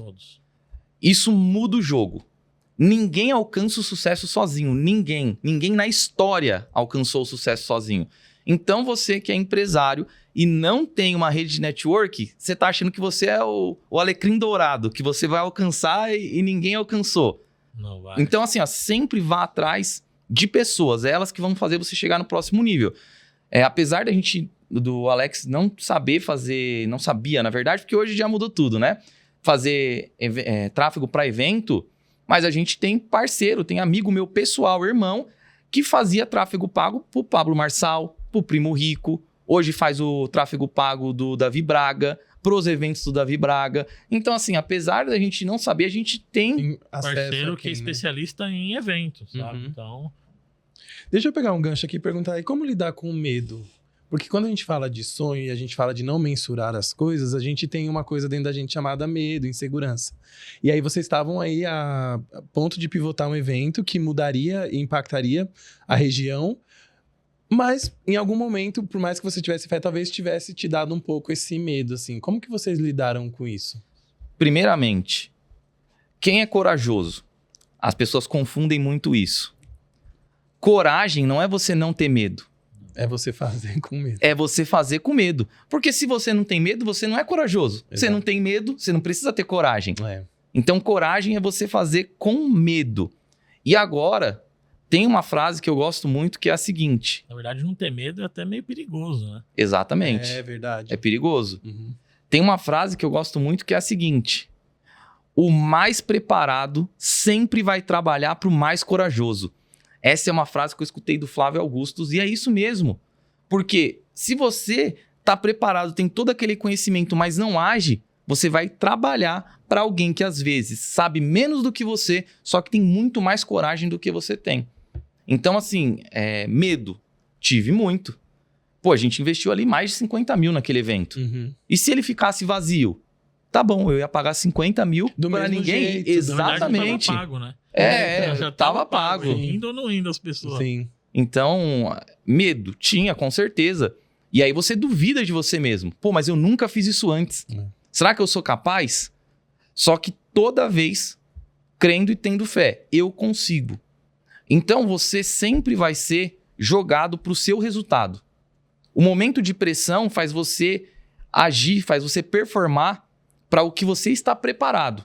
Você não vai conseguir ser melhor. Não adianta você um dia antes querer se preparar muito, porque você não vai ficar melhor de um dia para o outro. Então eu pensava da seguinte maneira: se não for dar certo, tá bom. É só a vida me mostrando em qual nível eu estou. E aí agora eu tenho que entender. A partir de agora eu tenho que melhorar para chegar lá. Se a vida fazer eu bater a 100 pessoas, eu entendi que eu me preparei e estava pronto para isso. E se passar, eu tô entendendo que eu já devia ter começado a fazer isso antes.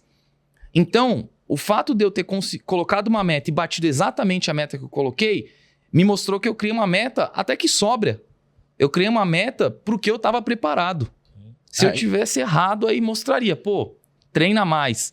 E aí aí já fiquei inquieto, porque eu não sou uma pessoa que gosta de estabilidade. Eu olhei e falei, não, então agora eu preciso fazer um que é maior. Agora eu preciso fazer mais barulho, mais muvuca, porque eu quero evoluir. Então é aquilo que eu falei, sempre colocar pressão. Pressão faz você elevar de nível. Quando a pessoa escuta falando, você tem que dar pressão nos seus funcionários, nos seus colaboradores, que é para sua empresa ter lucro. Ah, olha lá, o empresário malvado. Não. Eu tô fazendo o colaborador evoluir.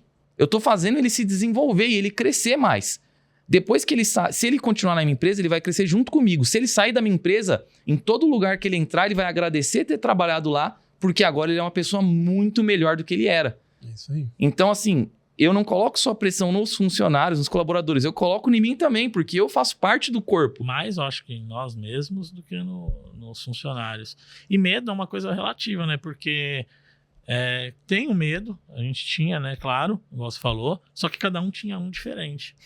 O medo do Felipe não era o mesmo que o meu. Então o Felipe estava muito preocupado com medo de, tipo assim, não vou conseguir encher. Eu nem estava preocupado com isso. Eu tava tipo assim, tá bom, se não for ninguém, não foi. Tipo assim, tanto faz, esses 50 mil aí, tá bom. Tipo assim, a gente trabalha. A gente trabalha, eu tô vivo, eu tenho perna, tenho braço, eu tenho meu conhecimento, a gente consegue de novo, tanto faz. O meu medo era outro, eu não tinha falado em público. Assim, então eu tava pilhado com isso. E o Felipe tava, pelo amor de Deus, para de se preocupar com isso. Tipo assim, a gente tem que se preocupar em colocar as pessoas. Mas só que pra mim era o inverso. Fala, mano, você tá muito preocupado em colocar pessoa. Alguém vai lá. Sim. E se não for também, e eu também não, e se for 100 pessoas não conseguir falar nada, também não adianta nada. Então, cada um tinha uma preocupação diferente. Pelo menos eu tinha um ponto de vista que, assim, eu não estava preocupado em falhar, de não conseguir. E aí é uma frase do Thomas Edison, eu não sei se é bem assim, mas ele fala que, para ele fazer a lâmpada, tipo assim, ele errou, sei lá, 9 mil vezes, né? Sim. Ele fala, não é que eu errei, é que eu descobri 9 mil formas de não fazer. Que é uma forma de olhar as coisas de diferente. É uma forma de olhar. Né? Então, se não fosse ninguém, tá bom, a gente fez desse jeito aqui, né? O próximo a gente faz de outra forma. Esse não é o jeito correto. E tá tudo bem.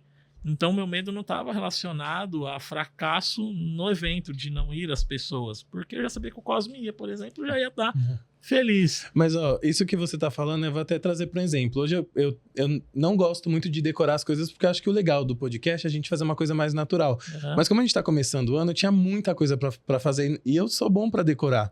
Só que aí você começa a fazer as coisas, você começa a perceber que você tem um monte de coisa para falar. Eu sei que eu errei quando eu fui falar do site e tal. Mas assim, como que eu tenho que lidar com isso? Sabendo que da próxima vez que eu vier fazer um podcast, o meu objetivo é não tentar errar. Mas se eu errei, é o que tem que ser natural, porque o objetivo daqui é ser natural. E não, por exemplo, eu não sou um bom comunicador e não vou vir mais fazer o podcast, mas é o que as pessoas fazem normalmente. Por isso que eu falo, eu não vou ser o melhor podcast de contabilidade se eu não tiver um podcast. Entendeu? Eu não vou apresentar o melhor podcast do ABC de entrevistas com empresários se eu não for a pessoa que estiver apresentando, já que esse é o meu objetivo, eu tenho que começar pequeno de algum lugar. E saber lidar com os erros é muito isso também, né? É tentar, é fazer. Errei no começo, no 4º episódio vocês vão saber se eu vou errar ou não. Eu vou ter menos coisa pra falar e não vou errar. Mas é isso, é mais sobre você tentar e saber que mesmo você sendo empresário, você tem que se dar o direito de errar, porque quando você tenta, é que você tem a possibilidade de acertar. E tirar um pouco essa trava de que vai errar, assim. Eu sigo vários, né, players. E eu vi um falando, ele tava no palco palestrando, que ele falou o seguinte: o que diferencia eu de você, eu tá no palco e você tá sentado aí me assistindo, é que eu falei mais que você. Eu errei tanto que agora eu posso estar aqui. Exatamente. Falando minha experiência. E você ainda não errou o suficiente para estar aqui nesse palco. Então a verdade é essa: empreender você vai errar. Se você tá achando que você não vai errar, esquece. Então você não pode empreender. Eu tenho até uma visão que ela eu colhi, na verdade, de estudos, né? Napoleão Hill, ele foi um jornalista, ele era. Só que assim, hoje ele foi autor de vários livros, inclusive tem o Instituto Napoleão Hill e tudo mais. E ele colocou as 17 leis do triunfo, que são leis que, se você seguir elas, você vai alcançar o sucesso. Inclusive, eu já falei com várias pessoas que são milionárias que falaram pra mim: depois que eu comecei a aplicar isso, as 17 leis do triunfo, eu virei milionário. Então, assim, tem as leis, e uma delas, se eu não me engano, é a 14ª, posso estar errando aqui, mas é tirar proveito do fracasso. Por que tirar proveito do fracasso? Porque você só vai alcançar o sucesso depois de um fracasso. Você usa o fracasso como trampolim. Quem que você já viu que chegou no sucesso sem ter fracassado? Exatamente. Ninguém. Então, como você acha que você vai chegar no sucesso sem ter fracassado? Inclusive, tem até um pensamento que eu tenho também, que eu sinto que ele é disruptivo quando eu falo, as pessoas olham, que é: eu procuro o fracasso. Aí, como assim você procura o fracasso? Como é que alguém busca o fracasso? Geralmente você busca a vitória. Uhum. O que acontece? Quando eu encontro um ponto em que eu estava fracassando, então eu acabei de entender que eu não cresço porque eu não tenho previsibilidade. Legal, eu achei o motivo pelo qual eu estou preso neste nível. Então, agora que eu entendi isso, eu corrijo e vou pro próximo. E no próximo nível, eu já procuro o fracasso de novo, porque eu vou estar encontrando a barreira que me deixa preso naquele próximo nível. E na hora que eu corrijo isso, eu vou para o próximo. Então, eu sempre busco os erros porque eu encontro o que está me deixando preso ali. E aí eu consigo evoluir e ir para o próximo nível. E toda vez, todo o crescimento que eu tive foi depois de encontrar um erro. O último erro que eu estava cometendo, o último não, mas o penúltimo, eu não fazia network. Eu cometi esse erro de achar que eu podia alcançar o sucesso sozinho. E na hora que eu achei esse motivo, rapidamente eu consegui me evoluir e passei para o próximo nível. Então agora eu já estou buscando o que eu estou fazendo de errado agora que me deixa preso. Inclusive, eu achei outra coisa. Era uma crença que eu tinha. Na hora que eu corrigi ela, rapidamente eu já vou colocando. Então, sempre que você acha o seu erro, o seu fracasso, você consegue ter uma evolução muito rápida. Então, uma dica para você ter sucesso é: procura o seu fracasso. Porque lá você vai estar encontrando o que está te deixando preso. Um erro também que o pessoal comete é esquecer do básico. A pessoa começa a avançar e ela acha que ela sempre tem que ir só para frente. E esquece que a base, ter uma base sólida, ela é muito importante. Se a gente pega o Michael Jordan, por exemplo, ele ficava treinando incansavelmente aquelas cestinhas, sabe? Tipo assim, não ficava treinando coisas avançadas, porque ele já sabia. Só que ele falava: se eu não souber o básico, isso é muito bom no básico, como é que eu vou ser excepcional? Então tem isso também. Às vezes a pessoa ela quer sempre aprender mais e ela para de praticar o básico. Isso também é um erro que o empresário comete, né? De não olhar a base ali, né? O começo de tudo. A gente tá finalizando já o episódio. E pra mim, assim, foi um absurdo de conteúdo. Eu gosto muito de conversar com vocês, eu sempre aprendo demais. Eu ainda vim aqui e falei: nossa, eu tava meio assim, tipo, o que eu vou perguntar? Mas é sempre uma enxurrada de informação. Eu espero que todos vocês que estejam assistindo, que vocês também tenham absorvido e aprendido, pelo menos um pouquinho aí, se tornado um pouquinho melhor pras metas e coisas que eles vão fazer agora em 2025. Mas eu queria que vocês deixassem aí um recado pro pessoal agora que tá começando o ano, 2025. O que vocês têm pra deixar de dica? Ou pra ir no evento de vocês, não tem data ainda, porque, né, o tempo desse lado da câmera é um pouco diferente do que é pra vocês que vão assistir esse episódio só em janeiro. Mas tem alguma dica que vocês querem deixar aí pro pessoal que tá assistindo a gente? Eu tenho. Você quer começar falando? Pode falar. Primeiramente, siga a gente no Instagram, Essa aí já é excelente. Pode fazer o jabá aí. Exato. O Instagram da nossa aceleradora de vendas é @pona. O meu é @Felipe B. Barroso. Vai ficar na descrição? Vai ficar. Boa. E tem o do Alex, que é? Alex.rodriguesmkt. É meu Instagram. Boa. Lá a gente sempre tá dando dicas de como vender melhor, dicas de marketing, por aí vai. Essa é a primeira dica. E acompanha lá porque vocês vão ter acesso aos nossos eventos também, às nossas lives, para conseguir se desenvolver muito. Mas foca no básico bem feito e cria uma meta. Esse é um ponto fundamental. O quão grande você quer ser em 2025? Aonde você quer chegar? No final do ano você quer estar faturando quanto? Coloca no papel e faz. Vai atrás disso. Se você fizer isso, eu te garanto que você vai ter um crescimento. Se você colocar e viver aquilo, ir atrás daquilo, você vai ter um crescimento. E foca no básico bem feito. Vai atrás de indicadores, dessa parte que você vai conseguir crescer também. Pelo menos, para mim, é isso o fundamental para você mudar a sua vida em 2025. É colocar essa meta. Todas as metas que eu coloquei para um ano, eu consegui superar elas antes de um ano. Só que eu sempre vivo elas, eu vou atrás delas. Então, o primeiro passo, coloca uma meta na sua vida, porque você vai começar a agir de tal maneira que você vai alcançar elas. Isso real, né? Exato. Muito legal. A primeira dica que eu posso falar é entre em contato com a gente para entender um pouco mais sobre o trabalho nosso e se precisar também alavancar as vendas, eu acho que não tem outra empresa melhor do que a nossa. Mas eu confio muito no meu trabalho e no trabalho do Felipe, assim como do time, né? Uma coisa que eu queria falar também é uma frase que o Felipe falou muito para mim e eu tô começando a tentar aplicar agora, que é aquela que fala quem tem medo do ridículo não atinge o extraordinário. Eu acho que se você tá com medo de se expor, de mostrar suas caras, é uma coisa que eu tô começando a tentar fazer agora. E eu vejo que mudou também muito a vida do Felipe, ele se expor assim, né? Conseguir estar com grandes players. Então acho que é algo que eu tô tentando trazer para mim e eu gostaria que, se você tiver a oportunidade, de fazer isso também. Não ter medo de se expor, não ter medo do ridículo, porque sem isso você nunca vai alcançar o extraordinário. É isso aí. Bom, gente, então a gente finaliza esse episódio com essa coroada que me deram, porque eu errei no começo, mas enfim, terminei aqui por cima. E desejo que vocês continuem aí, que tenham um ano próspero, continuem nos acompanhando. E aí no mês que vem a gente tem o próximo episódio que a gente vai falar de pessoas. Até mais!